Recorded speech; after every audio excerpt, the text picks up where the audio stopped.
हरिः ओम्।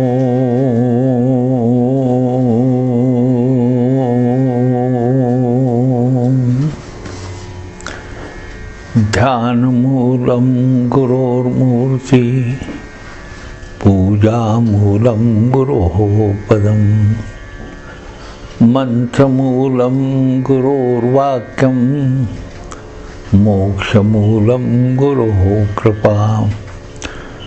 नमितो योगी थोर विरागी, तत्वज्ञानी संत, तो सत्कविवर परात्पर गुरु, ज्ञानदेव भगवंत। शाश्वत आणि सनातन गुरुपीठ, आदिगुरु भगवान दत्तात्रेय। भगवान दत्तात्रेयांचे पूर्णावतार श्रीपाद श्री वल्लभ, श्री नरसिंह सरस्वती, श्री स्वामी समर्थ, श्री कृष्ण सरस्वती, परमपूज्य टेंबेस्वामी महाराज आणि पंत महाराज बाळीकुंजीकर आणि हृदयस्थ सद्गुरु स्वामी स्वरूपानंद। पंतांच्या एकंदर अवतारित्वाविषयी विचार करत असताना प्रामुख्यानं अतिशय थोर जी परंपरा त्यांच्या घराण्याला लाभलेली आहे आणि ती परंपरा जर कोणती असेल तर शुद्ध दत्तभक्तीच्या अधिष्ठानाची सुंदर अशी ती परंपरा आहे।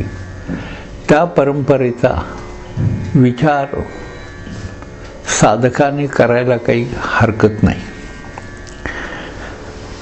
पंतांचे जे वंशज आहेत हे निजामच्या राज्यात देऊळगाव त्या गावी राहत असत, कुलकर्णिकीचं काम करत असत। सामान्य व्यवहार, लौकिक व्यवहार एकदा मनुष्य जन्म घेतल्यानंतर किंबहुना मानवी देह धारण केल्यावर करावाच लागतो। त्यानुसार त्यांचा हा व्यवहार चालू आहे। पण हा व्यवहार चालू असताना त्यांनी जे काही सांभाळलं त्याविषयी जर विचार आपण केला तर आपणाला असं आढळेल की शुद्ध भक्ती जी आहे त्या भक्तिमार्गाच्या दिशेनं या कुटुंबाची वाटचाल चालू आहे। आणि हा भक्तिमार्ग जास्तीत जास्त आयुष्यात सघन कसा होईल, उत्तम कसा होईल आणि या मार्गाच्या अनुसंधानाच्या माध्यमातनं आपलं लौकिक जीवन जे आहे ते कृतार्थ व्हावंच, पण त्याचबरोबर आत्मलाभ होऊन आणखी आयुष्याची जी यात्रा आहे ती आनंद यात्रेचं पर्यवसान स्वानंद यात्रेत व्हावं अशी जणू काही त्यांची भूमिका असावी। तेव्हा त्यांच्या या गुरप्पांना, त्यांच्या पूर्वजांच्या या वंशजांना जी अपत्य होती त्यापैकी ज्येष्ठ अपत्य त्यांनी काय केलं तर गुरुचरित्राचे सप्ताह, नेहमी सप्ताह अनुष्ठानं ही त्यांच्या घरामध्ये होत असली पाहिजेत आणि सप्ताह करायचे म्हणजे यम नियम या गोष्टी पाळाव्या लागतात। आणि त्या गोष्टीच्या अनुषंगानं गुरप्पांचे जे ज्येष्ठ चिरंजीव आहेत त्यांनी 7 सप्ताह करायचं ठरवलं। 7 हा आकडा फार महत्त्वाचा आहे। सप्तचक्र जे आहेत त्या चक्रांच्या अनुषंगानं त्या प्रत्येक चक्राचं उत्कीलन जणू काही एक एक सप्ताहाच्या माध्यमातून होत जातं अशी त्यांची धारणा असावी, किंवा दत्तप्रभूंची प्रकर्षानं आपणाला आठवण होत राहावी अशीही त्यांची धारणा असावी, किंवा अंतःकरणातला भाव जो आहे तो अधिकाधिक सघन होत, भाव सुंदर होत जावा, विचार शुद्धी व्हावी, अशीही त्यांची भावना असावी. परमार्थासाठी लागणारी आवश्यक अशा प्रकारची चित्तशुद्धी जी आहे, त्या चित्तशुद्धीचा लाभ व्हावा हाही त्यांचा भाव असावा. आणि देहशुद्धीच्या माध्यमातनं चित्तशुद्धी अनुभवत आपण आपलं कुटुंब, आपल्याशी जे संबंधित आहेत, आपले आप्त आणि आपणाला वाटणारी जे इष्ट आहेत, त्यांच्या बाबतीतही काही सुंदर अशा प्रकारच्या धारणा होत राहाव्यात असाही भाव असावा. आणि दत्तगुरूंचं श्री गुरुचरित्र म्हणजे श्रीपाद श्री वल्लभ आणि श्रीमन नरसिंह सरस्वती यांच्या ज्या लीला आहेत, त्या लीला या भक्तांना आश्वासक आहेत.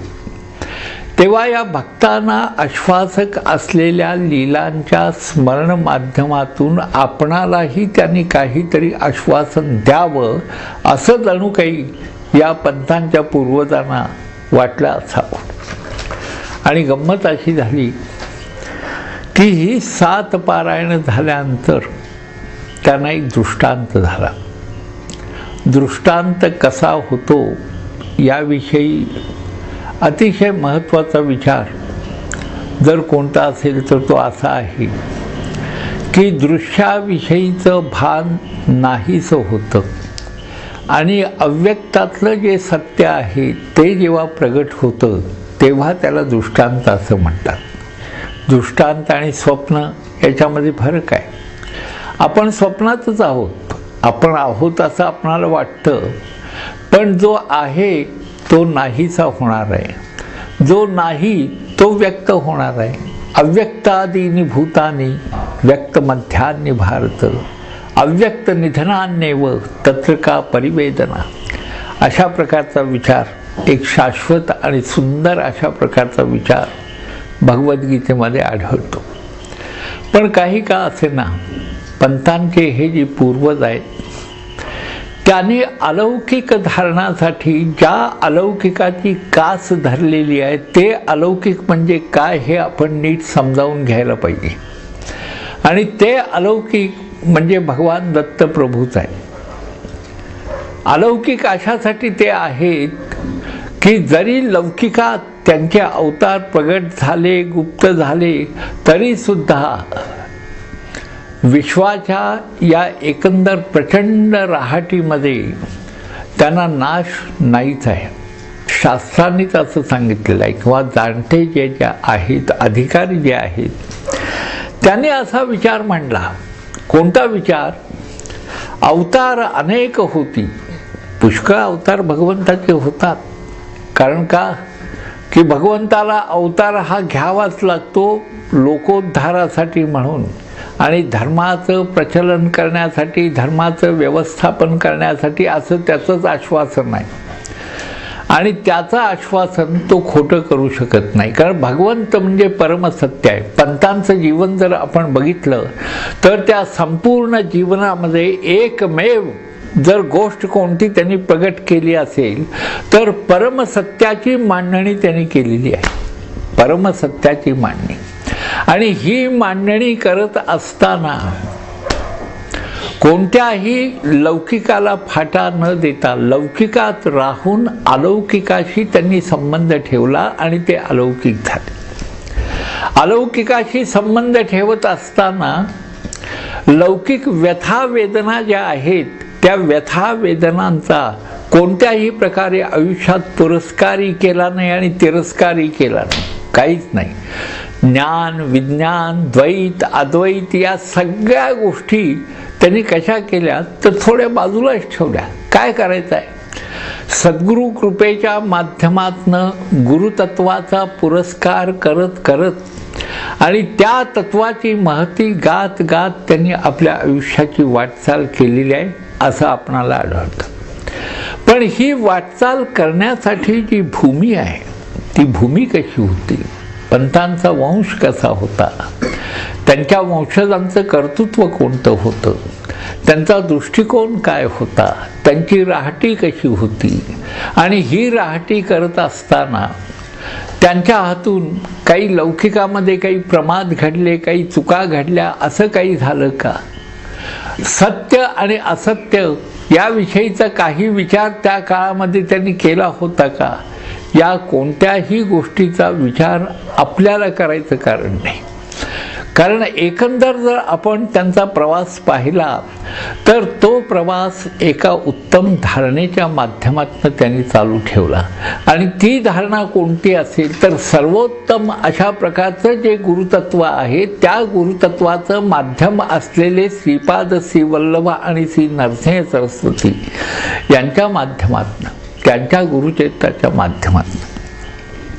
पुष्कळ वेळा असं म्हणतात की गुरुचरित्र हा सकाम ग्रंथ आहे आणि सकाम ग्रंथात त्यातल्या ज्या लीला आहेत त्या काही मनाला पटतीलच असं नाही.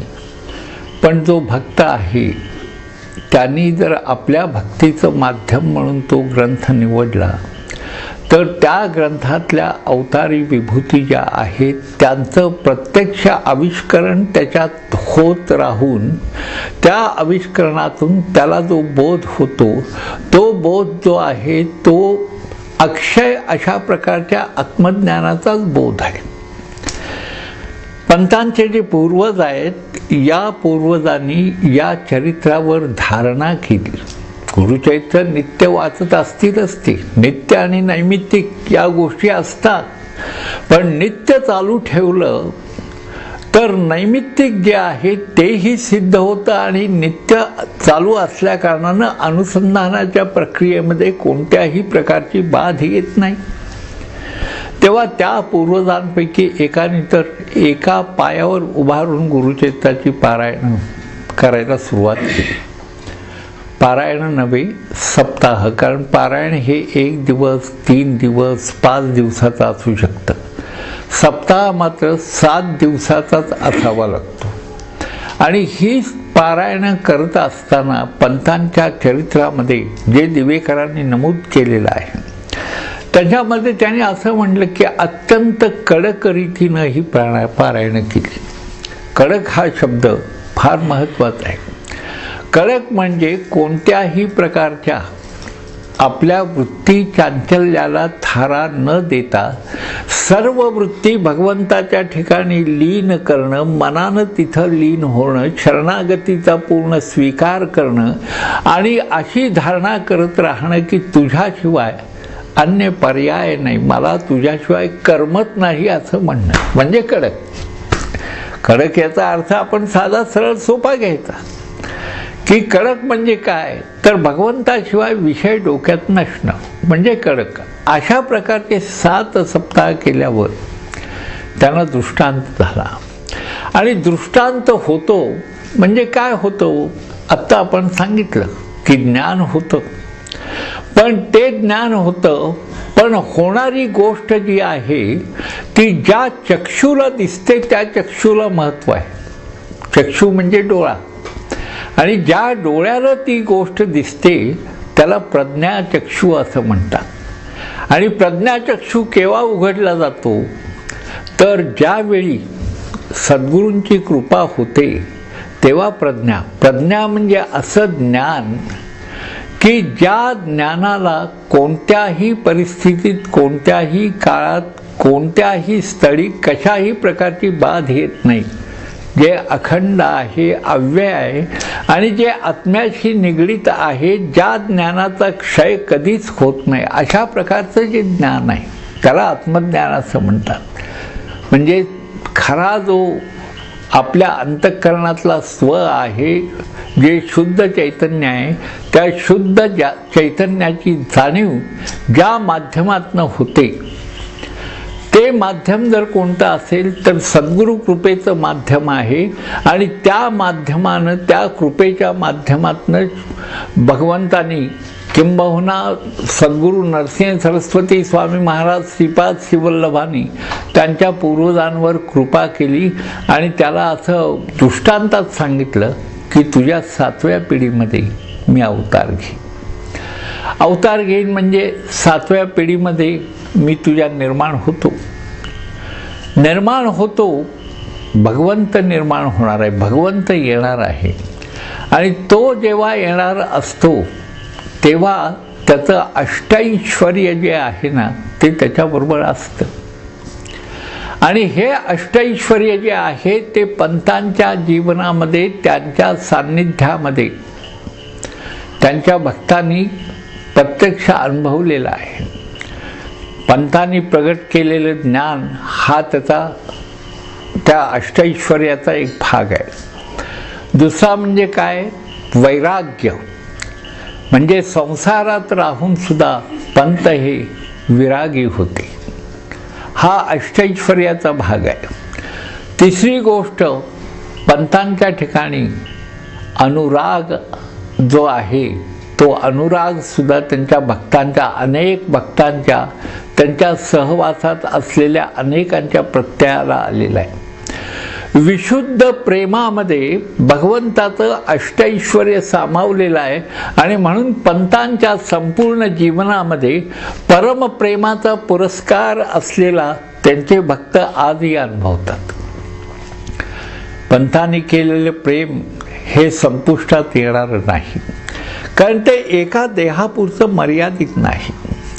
तर ते जे प्रेम आहे पंतांचं, हे आत्मप्रेमाचं, आत्म्याचं उत्कीलन करणारं आहे.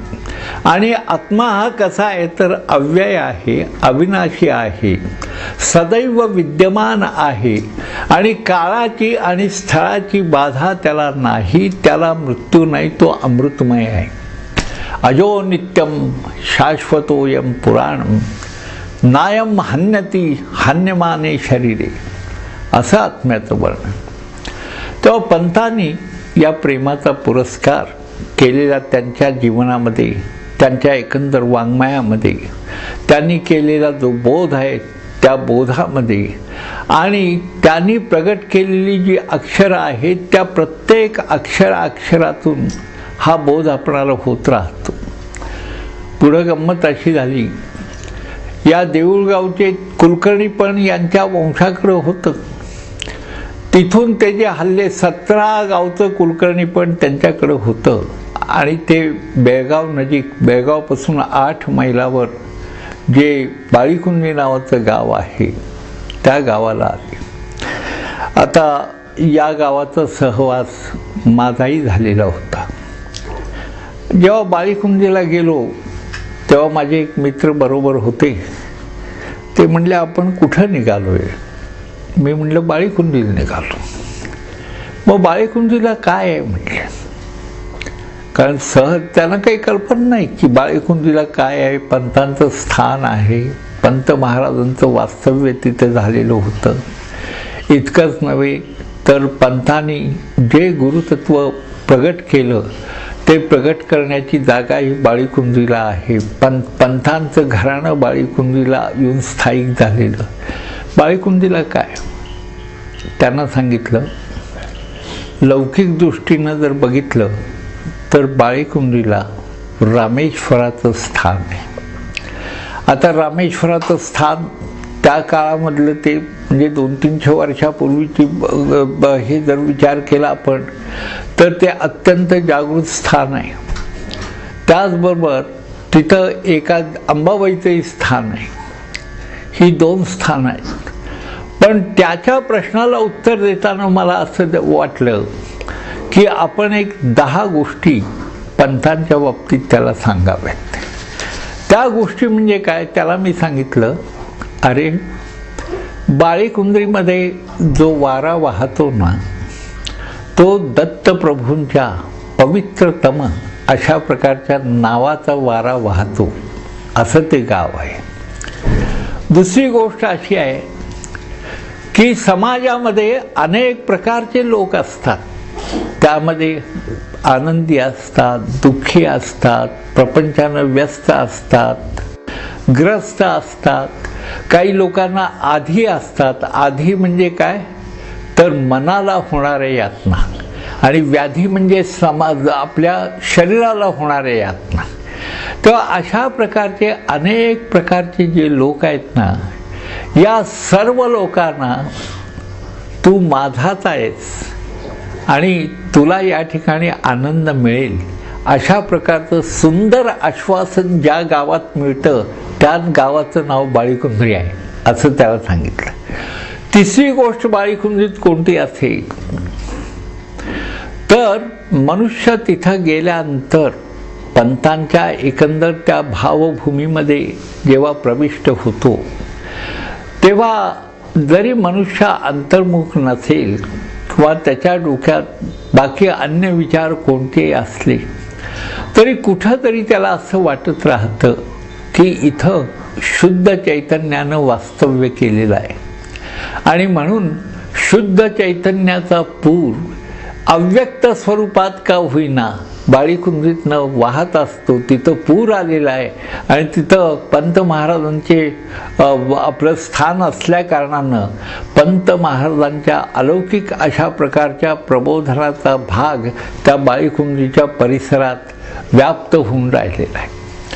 चौथी गोष्ट बाळीकुंद्रीत काय कोणती असेल तर ज्ञान, विज्ञान, अज्ञान या प्रकारच्या कोणत्याही वार्ता आपणाला तिथं करायची इच्छा होत नाही. उलट असं वाटतं की अंतःकरणामध्ये पंतप्रेमानं एक प्रकारचा आनंद निर्माण होतो आणि शरणागतीचा स्वीकार करत करत करत बाळीकुंडीत जाणारा प्रत्येक जण काय होतो, त्या शरणागतीतून स्वामित्व आपणाला मिळाल्याची धारणा आपल्या अंतःकरणामध्ये धारण करतो आणि आनंदी होतो. हे वैभव बाळीकुंद्रीत आहे म्हणून सांगितलं. बाळीकुंद्रीत असणारी पाचवी गोष्ट जर कोणती असेल तर पंतांची जी धुनी आहे त्या धुनीकडे पाहिल्यावर असं वाटतं साधकांना, पंतप्रेमानं प्रेरित झालेले, दत्तप्रेमानं प्रेरित झालेले आणि पुनीत होणारे जे साधक आहेत त्या सर्व साधकांना असं वाटतं की या ठिकाणी पंथांची जी धुनी आहे त्या धुनीमध्ये खरोखर अत्यंत पवित्रतम अशा प्रकारचं अग्नितत्व जे पंथांनी आपल्या ज्ञानाग्नीच्या माध्यमातून प्रगट केलेलं आहे ते अद्याप इथं आहे. ही सहावी गोष्ट आहे. सातवी गोष्ट बाळीकुंडीमध्ये कोणती असेल तर अखंड आश्वासक अशा प्रकारची औदुंबराची सुंदर छाया पंतकृपेची बाळीकुंडीमध्ये आहे. ही सातवी गोष्ट आहे. आठवी गोष्ट अशी आहे, पंतांच्या तपाची जी जागा आहे, ज्या ठिकाणी ते दत्तप्रभूंच्यावर विचार करत असत, अवधूतावर विचार करत असत, ज्या अवधूताच्या योगानं सगळं जग हा एक प्रकारचा चिद्विलास आहे याचा साक्षात्कार त्यांना झाला, ती तपाची जागा त्यांची बाळीकुंडीमध्ये आपणाला पाहायला मिळते. ही आठवी गोष्ट. नववी गोष्ट अशी आहे की बाळीकुंद्री नाव घेतल्यानंतर बाकीचा भाग सगळा बाजूला जातो आणि एकच आठवण होती ती अशा महात्म्याची की ज्यांनी आपल्या आयुष्यामध्ये कोणत्याही प्रकारचा क्रमविकास न डावलता उत्तम अशा प्रकारची सुंदर सत्वगुणाची अंतःकरणात लावणी करत करत दत्तप्रभूंच्या विषयी विविध अशा प्रकारचं ज्ञान प्रगट केलं किंवा दत्तज्ञान अवधूत पंथ जो आहे या पंथाचं खरंखुरं कार्य काय हे ज्यांनी सांगितलं त्या पंथांची आठवण बाळीकुंद्री कधी विसरू शकणार नाही. आणि दहावी गोष्ट असं पुष्कळ म्हटलं जातं की बाळीकुंद्रीला त्या काळीही पाणी लागत असेल जिथं खोदल तिथं, पण तिथं गुप्तगंगा आहे असं लोक म्हणतात. पण आपणाला सांगतो गुप्तगंगा म्हणजे काय तर साधकाच्या अंतःकरणामध्ये गुप्त रूपानं असलेला जो परमात्मा आहे, दत्तप्रभू जो आहे किंवा जे शुद्ध चैतन्य आहे, अतिशय उत्तम अशा प्रकारचा शुद्ध भाव जो आहे तो भाव तिथं प्रगट होतो आणि बाकीच्या सर्व प्रकारच्या काळज्या ज्या आहेत त्या काळज्यांचा अभाव होतो, त्या नाहीशा होतात. हा 10वा भाग बाळीकुंडीमध्ये. तेव्हा पंथांचे जे पूर्वज आले बाळीकुंडीत आणि तिथं रामेश्वराच्या देवळाजवळ त्यांनी वास्तव्य करायला सुरुवात केली. आता हे त्यांचं वास्तव्य जे आहे, या वास्तव्याचं अधिष्ठानी अत्यंत पवित्र मंगल घरात दत्तभक्ती आहे, भगवतीची भक्ती आहे. आणि त्याचबरोबर आपलं लौकिक कर्म जे आहे, लौकिक कर्म कशाची, तर हे घराणं जे आहे ते वतन होतं, त्यांना कुलकर्णिकीचं काम चालू होतं. ते काम करत करत आयुर्मान तिथं क्रमत होते. आणि अशा ठिकाणी, अशा घरामध्ये हा जो पंथांचा अवतार आहे, हा अवतार झालेला आहे. पण अवतार होण्यापूर्वीची जी पार्श्वभूमी आहे ती एकंदर संतांच्या दृष्टिकोनातून, संत विचारातून जर आपण ही पार्श्वभूमी लक्षात घ्यायची म्हटलं तर आपल्याला असं आढळून येईल की संतांनी असं सांगितलेलं आहे की उत्तम अशा प्रकारचं बीज ज्या ठिकाणी असेल तिथं परमार्थ वृक्ष बहरतो. तो कसा, हे आपण पुढच्या व्याख्यानामध्ये पाहणार आहोत.